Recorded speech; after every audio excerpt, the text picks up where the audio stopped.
At 27, Claire Bennett had $211, a Toyota Corolla with 232,000 miles, and a nursing license that had been suspended pending a state board review she could no longer afford to fight.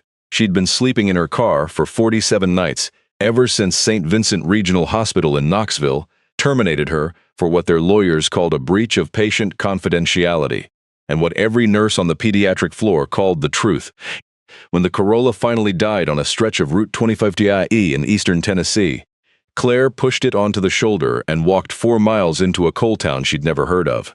That afternoon, she spent 7 of her last dollars at a county surplus auction on the only lot nobody else wanted. A collapsed water tower on 2/3 of an acre at the edge of a place called Millbrook. The auctioneer shook his head. The crowd laughed.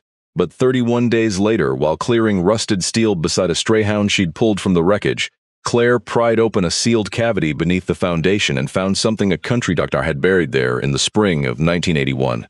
Something that would put a Fortune 500 company on trial, free 53 families from being told their dead children were bad luck. Ashide, a hospital, and change the way a hospital named Vincent did business forever. The Corolla made a sound like a kettle losing steam, then a soft metallic click, then nothing. Claire let it coast to the gravel shoulder and turned the key 'cause she always turned the key 3 times, even when she knew it wouldn't catch. The transmission had been slipping since Bristol. She'd been running on borrowed time for 100 miles, and now the time was spent. She sat with both hands on the steering wheel and let her forehead rest against the top of it. October light came through the windshield, thin and gold the way mountain light gets in fall.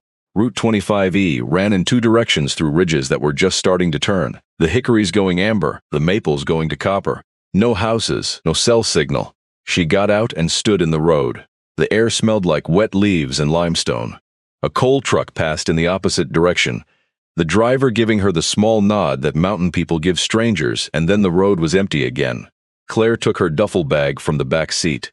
She took the canvas tote that held the only 4 things she'd kept from her old apartment in Knoxville. A brass stethoscope her grandmother Edith had given her at nursing school graduation, a manila folder of pediatric oncology research she'd printed at the hospital library before her badge was deactivated, a small wooden cross her grandmother had carved from a piece of white pine in 1962, and a single photograph of her mother Joanne, who had died of breast cancer when Claire was 9. The cross was the size of her palm. It had the words "Be not afraid" burned into the back with the tip of a soldering iron. She locked the Corolla even though there was nothing left worth stealing, and started walking. The sign at the next bend said Millbrook, 4 miles. She walked anyway because walking was the only thing left to do. Millbrook unfolded slowly. A closed-down filling station with the pumps still standing, a Methodist church with a parking lot full of dandelions, a long brick building that had once been a coal company commissary, the painted letters Blackstone Coal Co., 1924 still faintly visible across the 2nd story. Main Street was 3 blocks, a diner called Mavis's, a hardware store called Eller's, a barber shop with an empty chair visible through the window. At the end of Main Street, the Hawkins County Annex had a parking lot full of pickup trucks and folding chairs. A man with a microphone stood on a flatbed trailer. Lot 9, he called out. One Massey Ferguson tractor runs sometimes, starting bid $40. A county surplus auction. Claire had seen one in Knoxville as a girl. Her grandmother bidding $12 on a sewing table once owned by a Baptist preacher's widow. Edith had used that table for the next 31 years. Claire drifted to the back of the crowd. A box truck with a bad rear axle went for $200. A shipping container went for $60. A dump trailer went for $120. Lot 14, the auctioneer said, and his voice took on a different quality, the way an auctioneer's voice gets when he knows the lot is a joke. 2/3 of an acre east of town, formerly the Blackstone Coal Company water tower. Tower collapsed during the ice storm of 2011. Parcel includes the foundation, all remaining debris, and one chain-link fence that's seen better days. Starting bid $7. Nobody moved. A man in a Carhartt jacket laughed. "Come on, folks. $7. That's less than a pack of cigarettes." Silence. The auctioneer raised his gavel. $7, Claire said. Every head in the parking lot turned. She felt the stairs land on her, a woman with dirt on her jeans and a duffel bag at her feet, raising her hand for a lot of rubble. The auctioneer blinked. "I have 7. Going once, going twice, sold to the young lady in the back." A woman near the front murmured something to her husband. He shook his head and said, "Lord." Claire didn't care what they thought. She needed somewhere to put her feet down, and 2/3 of an acre with her name on it was more than she'd had this morning. The clerk was a woman in her 60s with a fountain pen on a chain around her neck. She counted Claire's bills twice and stamped 3 forms. East of town on Boyer Hollow Road, clerk said. About a mile past the old commissary. You can't miss what's left of it. She paused, looking up over her glasses. Honey, are you all right? I'm fine, Claire said. She walked east, past the commissary, turned onto a road of broken blacktop, and followed it for the better part of a mile until she saw it. The lot was exactly what the auctioneer had described. 2/3 of an acre of weed and shale, surrounded by a chain-link fence with a gate that hung open on a single hinge. In the middle of it lay the bones of the water tower, twisted steel beams scattered like the ribs of something enormous. The cylindrical tank itself split lengthwise and half buried in tall grass. It was a wreck. But the ground was relatively flat. The fence offered some sense of perimeter. There was a low concrete wall on the north side that would block the wind, and a patch of dry ground beside it where she could stake a tarp. She climbed through the gate and dropped her duffel. That was when she heard it, a low whine from inside the split tank, the kind of sound a dog makes when it doesn't want to be heard. Claire froze. She picked up a length of rebar and walked slowly toward the opening.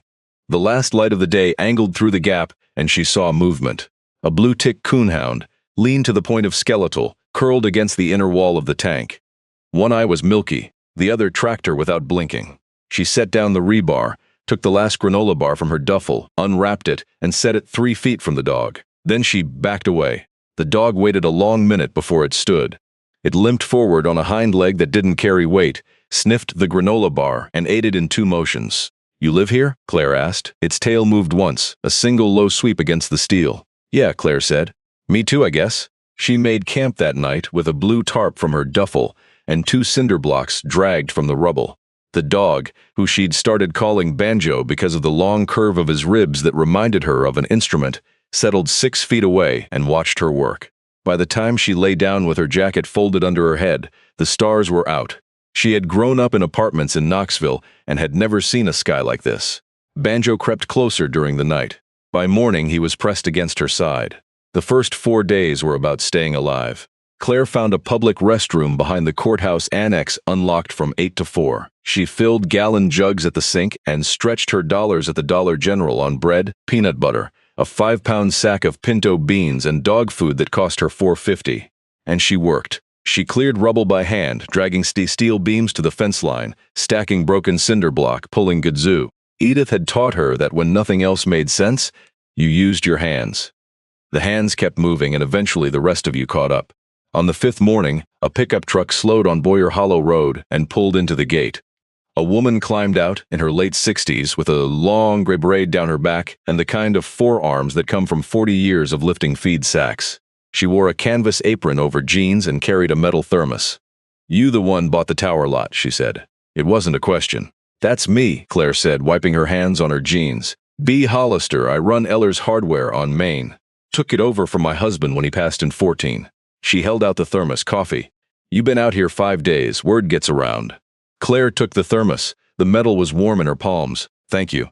Bea looked at the lot, taking in the sorted rubble, the cleared edge of the foundation, the tarp shelter, the dog sitting alert beside Claire's leg. You did all this by hand. Don't have much else. Bea studied her for a long moment. Tower came down 14 years ago. Ice storm of 2011. Coal company abandoned the lot back in the 80s. The county sat on it for over a decade because nobody wanted it. She paused. You're the first person to put a hand to that ground in all that time. That counts for something. Somebody left a dog out here, Claire said. Dogs find their way to places that need them. Bea reached into the bed of the truck and came back with a pair of leather work gloves. Your hands will be raw by Sunday if you keep going bare. Take these. Claire hesitated. She had learned a long time ago not to take things from people. They're gloves, Bea said, not a contract. Come up to the store if you need anything else. I'll run a tab. Settle when you're ready. I can't pay a tab. I didn't ask when. She climbed back into the truck. Before she pulled away, she leaned out the window. 2/3 of an acre's not nothing, you know. Even with a tower on it. She drove off. Claire put on the gloves. They fit. Over the next month, she fell into a rhythm. Wake at first light. Work until the sun crested the ridge. Walk to town for water and whatever food she could afford. Work until dark. Sleep on the ground with Banjo against her hip. The rubble pile shrank. The foundation emerged. It was bigger than she'd expected. A poured concrete slab roughly 38 feet across, with a raised rim where the tower's base had been anchored. Heavy steel bolts still jutted from the rim, rusted to the color of dried blood. Bia came by every few days, sometimes with a jug of well water, once with a paper sack of cornbread and a hunk of country ham wrapped in waxed paper. She never stayed long. She'd nod at the progress and leave. On the 31st morning, Claire was prying a section of rusted steel paneling off the east edge of the foundation when Banjo started digging. He'd been pawing at the same spot for 2 days, a place near the center of the slab where 2 large pours of concrete met. She'd shooed him off it twice. Now he was digging in earnest, his front paws throwing shale and grit behind him, whining low in his throat. Banjo, hey, easy. She crouched beside him. The concrete here was different. She ran her gloved palm along the surface and felt it. A seam. Not a crack from the collapse, but a deliberate line where 2 sections had been poured at different times. The gap between them sealed with something dark and asphalt-like. She rapped on the surface with her knuckles. The section on the right rang solid. The section on the left rang hollow. Claire sat back on her heels. Her pulse picked up the way it used to in the pediatric ICU when a monitor changed pitch. She'd spent 4 years around buildings under construction during nursing school in Knoxville, watching a new wing go up at the Children's Hospital. She knew what a foundation was supposed to look like. Poured concrete, rebar, anchor bolts, simple. A sealed panel in the middle of a foundation was not standard. Someone had built that on purpose. She borrowed a pry bar from B's hardware store the next morning. B didn't ask why. She just handed Claire the bar and a pair of safety glasses and said, "Bring 'em back when you're done." Claire worked for 3 hours. The concrete panel was 4 inches thick and heavy enough that she had to lever each section off with the bar and the full weight of her body. Banjo paced in a tight circle, whimpering. When the opening was finally wide enough, she lay flat on the slab and looked down. A chamber, maybe 6 feet deep, 3 feet across, walls poured smooth, dry as bone after 40-some years underground. Whoever had built this had known what they were doing, and at the bottom on the dry concrete floor sat a footlocker. Olive green, military issue, the kind you'd see in a National Guard surplus catalog. A piece of waxed canvas had been tied over the top with baling twine. Beside it stood a second, smaller object Claire could not make out in the dim light. She lowered herself in. The footlocker was heavier than it looked. She lifted it out in stages, hoisted it onto the slab, and sat down beside it. Then she reached down again for the second object. It was a steel ammo can, the kind the Army issued in the 1970s, sealed with a rubber gasket. She set it next to the footlocker. Banjo pressed his nose against both lids. "Easy, let me see." She untied the twine and pulled back the canvas. The lid of the footlocker had a brass plate riveted to it. The plate was engraved with 2 lines. D. Wendell R. Hayes, M.D. Millbrook Free Clinic, 1958 to 1981. Claire read the name twice. She didn't know it. She didn't know anyone in Millbrook. But the date stopped her cold. 1981. The year the tower was still standing. The year she would learn that afternoon that Dr. Wendell Hayes drove his Buick off a bridge 12 miles west of town and was officially declared a single-vehicle accident by the Hawkins County Sheriff. She lifted the lid. Inside, packed in careful rows, were files. Manila folders, each one labeled with a child's name and a date of birth. She counted the top row, 29 folders. She lifted the row out, and there was another row beneath it. Then another. Then a leather-bound journal at the very bottom. And beneath the journal, wrapped in a piece of oilcloth, a row of small glass vials sealed with red wax, each one labeled in the same neat hand. Water samples, Millbrook Tower O Ute Flow, 04, 12-9979 waiter samples. Blackstone vs. Pond 2, 06, 3-1980 waiter samples. Hollister's Creek Below Mine 7, 09-18-1980. Claire's hands stopped moving. The breath went out of her like she'd been hit. She opened the first folder. Patient, Cody Rewell Hollister. March 14, 1973. Onset of symptoms, April 1979, age 6. Presenting complaints, fatigue, joint pain, recurring nosebleeds, persistent low-grade fever, hair loss noted by mother. Initial diagnosis, ruled out leukemia by Dr. M. Spence at Knoxville Children's, July 1979. Subsequent presentation, progressive renal dysfunction, January 1980. Patient deceased, April 28, 1980. Cause of death listed as complications of nephritis, etiology undetermined. See blood work attached. Note: heavy metals panel performed at my request through Vanderbilt Lab, July 1979, attached. Lead 62 MCAL. Arsenic 94 MC urine. Patient's home draws from municipal supply originating at Blackstone Tower. Claire turned to the blood work, photocopied and stapled. The numbers were highlighted in pencil. A child's lead level 6 times above the threshold for severe poisoning. Arsenic at concentrations she had only ever seen in textbook cases of industrial exposure. She put the folder down. She opened the next one. Patient, Sarah Bell Weber. DOB, August 3, 1972. Deceased, November 2, 1980. The next one. Daniel Wayne Pruitt. Do, January 8, 1971. Deceased, February 14, 1981. She opened folders until her hands shook too hard to open more. 53 children. 53 families. Every one of them with the same heavy metals panel. Every one of them living in homes that drew water from the Blackstone Tower. The tower Claire was now sitting on top of. And in each folder, paper clipped to the back, a letter. Dr. Hayes had written every single family a letter. The letters were nearly identical in wording, but each one was hand-addressed and hand-signed. I am sorry, I am working on this. I will not let them bury what happened to your child. I have hidden the evidence in a place they will not look. If you are reading this and I am not here, then someone has found what I left behind, and the truth will come out. Whoever you are, please, finish this for them. Claire pressed her palms flat against the concrete because the world had started to tilt. Banjo crawled into her lap and stayed there. She remembered the ammo can. She unsealed it. Inside, wrapped in waxed paper, was a single bound document, about 200 pages thick. The cover page read in Dr. Hayes's neat hand, Draft Manuscript. A clinical Ricker Corps, 1958-1981. Do not pupil until evidence is secured. Beneath it, a single sealed envelope addressed in different handwriting, a woman's, to whoever finds Wendell's work. He was not crazy. M.K. Claire would not open that envelope for another 2 days. She did not yet have the strength. She read until the light failed. She read about how Dr. Wendell Hayes had come to Millbrook in 1958, a 30-year-old physician fresh out of Vanderbilt, and opened a free clinic above the commissary because the nearest hospital was 2.5 hours away by Mountain Road.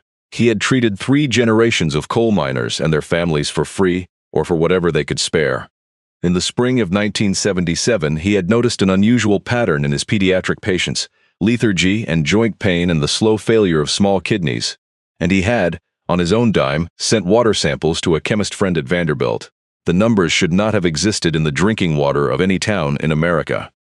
She read about how he had taken his findings to the Blackstone Coal Company in November of 1978 and been told by the company's general counsel, a man named Theodore Garrison, that he was mistaken, that the tower was safe, and that any further would suit Hejabisman's clinic with a defamation suit that would end his clinic. She read about how he had taken his findings to the Tennessee Department of Health in early 1979 and been told that the matter had been reviewed and dismissed. She read about how, in the spring of 1980, after the 3rd child died, he had quietly begun building a chamber beneath the foundation of the tower itself. He had paid a friend who worked in the company's maintenance crew, an Army veteran named Eli Hollister, whose grandson Cody had died of nephritis, to pour the inner walls during a scheduled overhaul. The chamber was sealed in October of 1980. The footlocker was placed inside in March of 1981. The ammo can, holding the manuscript he had been writing in secret for 3 years, was placed beside it. The last entry in the journal was dated April 6, 1981. If you are reading this, I am dead or I have failed, and I cannot tell the difference anymore. I drove to Nashville last week to meet a reporter with the Tennessean. He said he would publish. He called me yesterday and said his editor pulled the story. Blackstone has lawyers in every city in this state. They have a senator in Washington. I am being followed when I drive to Knoxville for supplies. I have written letters to every family. I have copied every record. I have sealed everything in this place because this place is the crime. And the crime should hold the evidence. I am not a brave man. I am a tired one. But these are not numbers, these are children. Their names were Cody, Sarah, Daniel, Becky, Marcus, June, Loretta, and on and on. If you have come this far, finish what I could not. W.R.H. Claire closed the journal. She sat on the foundation of the Blackstone Tower with 53 folders open around her in the last light of an October day in Tennessee, and she cried in a way she hadn't cried since she was a little girl. Banjo licked the salt off her hand and stayed pressed against her leg until the stars came out. The next morning, she walked into Eller's Hardware with the journal under her arm. Bea was unpacking a box of carriage bolts behind the counter. She took one look at Claire's face, set down the box, and locked the front door. "In the back," she said. "Come on." The back of Eller's was a small office with a desk and a coffee maker, and a black and white photograph on the wall of a man in a feed store cap standing in front of the same building, smiling. Claire set the journal on the desk. "Bea," she said, "do you remember a doctor named Wendell Hayes?" Bea sat down slowly. Her face changed in a way that Claire would remember for a long time. It went from interest to recognition to a stillness that was almost frightening. "I was 12 years old when Dr. Hayes treated my brother for whooping cough in '69, Bea said. "I was 24 when he died." Half this town stood at his funeral and didn't have a name for what they were feeling. "Tell me what you found," Claire told her. Bea listened without interrupting. When Claire got to the part about the 53 folders and the water samples and the letters to the families, Bea closed her eyes for a long moment. When she opened them, they were wet. "My nephew," Bea said, "my sister Ada's boy. Tyler, he died in 1981. He was 7. They told us it was a kidney thing." She put both hands flat on the desk. "I want to see the file." Claire went back to the lot and brought the footlocker. Bea found Tyler's folder in the second row, read it twice, then stood up, took off her apron, and walked to the photograph on the wall. "This is Eli, my husband," she said, taking it down. "He worked maintenance at the Blackstone Tower from 74 to 82. He poured a concrete pad for Dr. Hayes one weekend in October of 1980 and never told me what it was for. He told me, 'Doc Hayes is a good man and I owe him a favor and that's all you need to know.' I never asked." She turned to Claire, her voice perfectly steady. "That's the chamber." "My husband poured the walls of the chamber." "Yes." Bea set the photograph back on the wall. "All right," she said. "We need a lawyer." That evening, Claire finally opened the envelope marked "To whoever finds Wendell's work." 4 pages, handwritten in a careful slanting script, signed Marion Kasprach, dated June 19, 1981, 2 months and 1 week after Dr. Hayes had driven off the bridge. Marion Kasprach had been the nurse at the Millbrook Free Clinic from 1962 until it closed in May of 1981. She had loved Wendell Hayes. The letter said plainly, though they had never been more than colleagues because he had a wife in Knoxville who left him in 1979 when she could no longer bear the threatening phone calls. Marion had typed the manuscript. She had photocopied every patient record at night on a borrowed machine in the back of the Hawkins County Library. She had helped Dr. Hayes seal the chamber in October 1980 while Eli Hollister mixed concrete. 2 weeks before Wendell died, Marion wrote, he came home shaking and told her a man had run his car off Route 70W trying to scare him into silence. She had begged him to stop. He had said, "Marion, if I stop, those children stop too. I cannot stop." When Wendell did not return from Knoxville on April 6, 1981, Marion had known. She packed every duplicate record she had made into 2 suitcases and drove to her sister's house in Ohio, where she hid them in a cedar chest in a basement closet. She died of pneumonia in 1997 without ever telling her own children what was in the chest. But before she left Millbrook for good, Marion had come back to the tower lot one last time in the night and pried open a corner of the foundation panel, just enough to slide one envelope inside.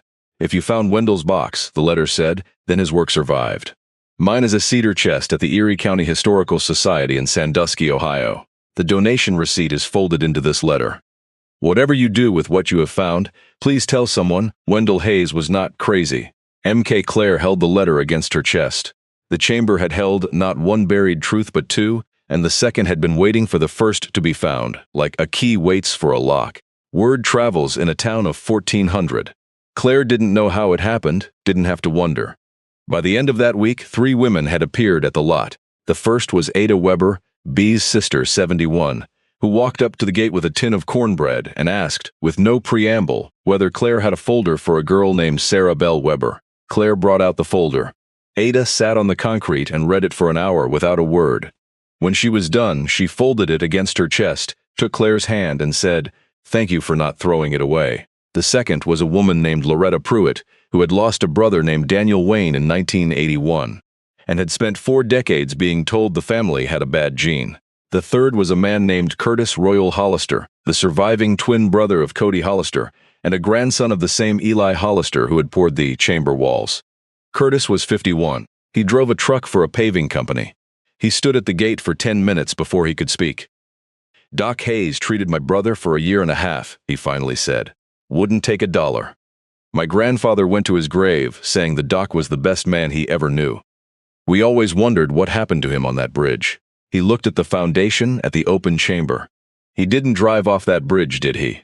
I don't think he did, Claire said. Curtis was quiet for a long minute. Then he said, "What do you need?" "I need a lawyer," Claire said. "And I need somewhere to keep these files where they can't be taken. And I need to find a cedar chest in an Ohio Historical Society." "I know a lawyer," Curtis said. "She works out of Morristown. She's been doing black lung cases against Blackstone for 20 years. Her name is Imani Royston. She'll talk to you." He pulled a flip phone from his jacket pocket and dialed. If you've followed Claire's story this far, take a second to subscribe, because what comes next is the part, Doctor. Hayes spent the last year of his life trying to make sure someone would hear.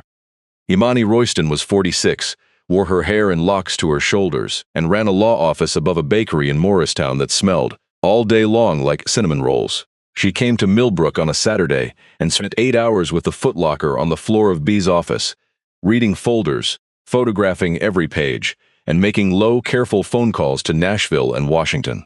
When she was done, she set her pen down and looked at Claire.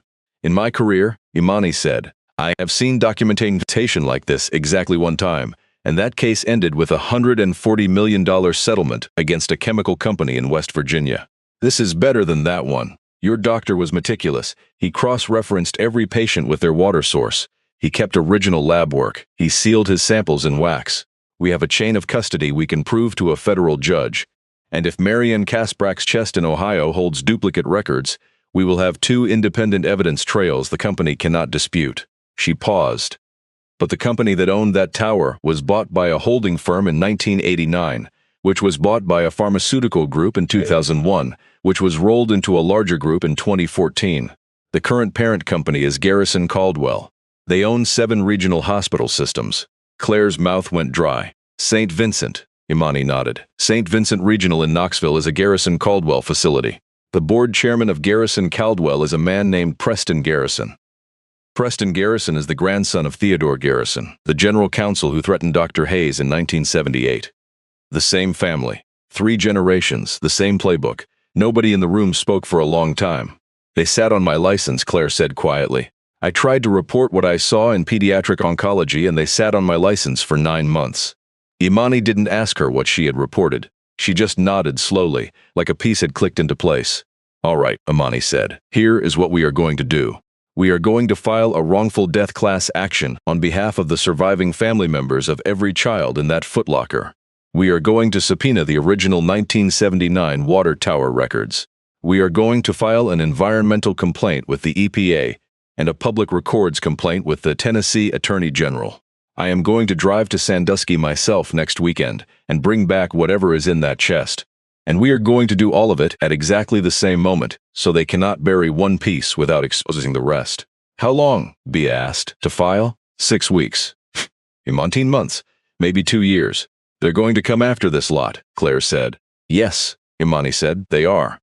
Imani drove to Sandusky the following Friday and came back Sunday night with a sealed banker's box, 612 pages of photocopied patient records and 21 cassette tapes labeled in Marian's hand. The chest had been undisturbed since 1981. The truck arrived at Claire's lot on a Tuesday in the middle of November. It was a black Suburban, clean and new, with Knox County plates. The man who stepped out was in his early 50s, gray at the temples, wearing a navy overcoat over a charcoal suit. He had the build of a man who had once been an athlete and the careful posture of one who now spent his time in boardrooms. He stood at the open gate and waited until Claire came down from the half-framed structures she and Curtis Hollister had been raising on the north end of the foundation, 14 feet by 22, with a wood stove she'd bought used from a man in Greenville for $120. "Mrs. Benison, Mr. Garrison." A small smile crossed his face, surprise contained. "You've done your homework, I had time." He looked at the foundation, at the cleared lot, at the wood-framed walls already up to the rafter line. Bea was on a ladder fastening a top plate. Curtis was running an extension cord from a generator. Banjo sat at Claire's heel and watched the visitor without expression. "I'm prepared to make you a generous offer for this parcel," Garrison said. His voice was practiced, almost gentle. $250,000 cash. As is. You walk away, you start over, you do whatever you want. The parcel becomes Garrison Caldwell property. The chamber is sealed permanently, and certain old records that, frankly, were never properly verified, can be reviewed under a controlled environment by independent counsel. Claire looked at him. She thought about $250,000. She thought about an apartment with hot water and a job somewhere her nursing license could be restored quietly. She thought about a future that did not involve a lawsuit and a coal company heir and a name that would be in the newspapers for 2 years. She thought about Cody Reuel Hollister, age 7, with arsenic in his urine and his mother holding his hand as his kidneys failed. No, she said. Garrison's jaw moved, the smallest tightening. 450,000. No. 600,000. Mr. Garrison. Claire held his eyes. My grandmother Edith raised me on what she made cleaning houses in Knoxville. She put me through nursing school on what she saved in Afy's Lacan in her kitchen. The day she died, she had $1,340 in the bank, and she left every cent of it to a children's hospital. You could offer me $10 million right now, and the only thing that would change is that I would be ashamed of myself for the rest of my life. 53 children died on the water that came out of this tower. Their families know. The lawyer in Morristown knows. The reporter at the Tennessean who is writing the story right now knows. The Erie County Historical Society has the duplicate records under a federal subpoena issued yesterday afternoon. You cannot buy this anymore. It's already gone. Preston Garrison stared at her for a long moment. On the ridge behind him, a flock of crows lifted off a hickory tree and settled into the gray sky. Bea climbed down from her ladder. Curtis set down the extension cord. Banjo stood up. Garrison opened his mouth and then closed it. Whatever he had come to say had stopped being sayable. He turned, walked back to the Suburban, and drove away. Gravel ticked against the wheel wells as he passed through the gate. Nobody spoke for a full minute. Then, Bea said, "Well, reckon we'd better keep building." The Tennessean ran the story on the first Sunday of December. 14,000 words. It ran with a photograph of Dr. Wendell Hayes from his clinic in 1971, smiling, holding a little boy who would die 9 years later. It named 53 children. It named Theodore Garrison. It named Preston Garrison. It named Marion Kasprek, who had carried duplicate records to Ohio in 2 suitcases and lived the rest of her life in silence.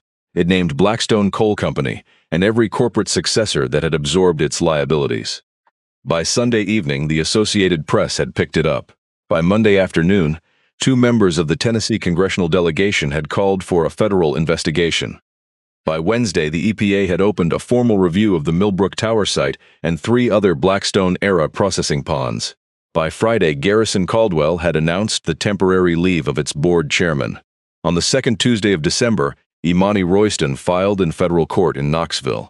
On the third Friday of December, the Tennessee Board of Nursing, in a 1-page letter signed by an administrator Claire had never met, formally lifted the suspension of her license. The letter did not apologize. It did not explain, but the license was hers again. Claire read the letter twice, folded it, and put it in the footlocker with the rest of the records. The settlement came 2.5 years later. It was $243 million. After legal fees and the formation of a trust to administer the funds, every surviving family received an amount of money that did not, and could not, replace what had been taken. But it paid mortgages. It paid college tuition for grandchildren. It paid for a new community health clinic on Main Street in Millbrook, 2 doors down from Eller's Hardware, in a building that had once been a Blackstone coal commissary. It paid for a state-funded water quality monitoring program for every Appalachian county along the Tennessee-Kentucky line, written into law as the Hayes-Kasprek Act and signed in Nashville on a Thursday morning in spring. The clinic was named the Wendell R. Hayes Free Clinic. The board insisted on it. The pediatric wing was named for Marion Kasprek. Her niece drove down from Sandusky for the dedication and cried quietly through the entire ceremony. Claire was the clinic's first nurse. By the second spring after the verdict, the lot at the end of Boyer Hollow Road did not look like a lot anymore. The chamber had been sealed again with a bronze plate set flush into the foundation, engraved with 53 names and 1 more line above them. Wendell R. Hayes, M.D. Marion Kasprek, R.N. They did not look away. The half-cassette house steel had been reused for the rafters of a small building, 32 by 44, that Curtis Hollister and Bea Hollister and 3 retired carpenters from the UMW local had helped Claire raise over 6 months of weekends. The porch faced east toward the ridges. A hand-painted sign hung beside the door. The Hayes House, a place for people with nowhere else to go. It was a free shelter for women and children, 6 beds, a kitchen, a small library Bea had stocked with paperbacks. A wood stove that Curtis had welded from a salvaged oil drum and that drew so well it warmed the whole building on a single armload of split hickory. A small framed display by the front door held 2 items only: a photocopy of Dr. Hayes's last journal entry and the cedar chest donation receipt Marian Kasprak had folded into her letter 44 years before. The first woman who came was 26. She arrived on a Greyhound bus from Chattanooga with a backpack and a child of 5 who had not slept in his own bed in 9 days. Claire made up the small room at the back of the building. She heated soup on the stove. She put fresh sheets on a bed. She did not ask questions. The next morning, the little boy asked Banjo whether he could pet him. And Banjo, who was 9 now and gray around the muzzle, leaned his head against the child's leg and stayed there. On a Sunday in April, Claire sat on the porch of the Hayes house with a cup of coffee and watched the dogwoods come out along the fence line, white and pink against the new green. Bee was inside making cornbread. Curtis was rehanging a screen door that had pulled loose in a windstorm. Banjo was on the top step. Claire took the journal from the small shelf beside the door.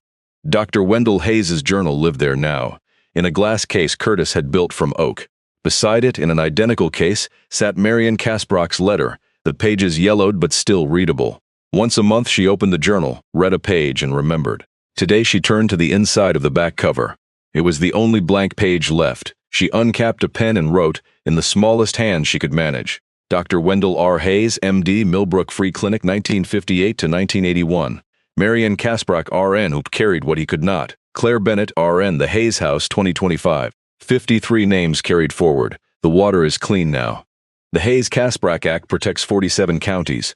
The children are remembered. The work continues. She closed the journal and put it back in the case. Home is not the place you were born, Edith had told her once. Home is the place you stop running and start building. And the deepest debt is not the one you owe to someone who helped you. It is the one you owe to someone who tried to help you before you were even born. Claire had stopped running, and she had started building, and the dogwoods kept opening, and the porch held the morning light, and somewhere down the road, another woman who needed 6 beds and a wood stove and a stranger who would not ask questions was already on her way.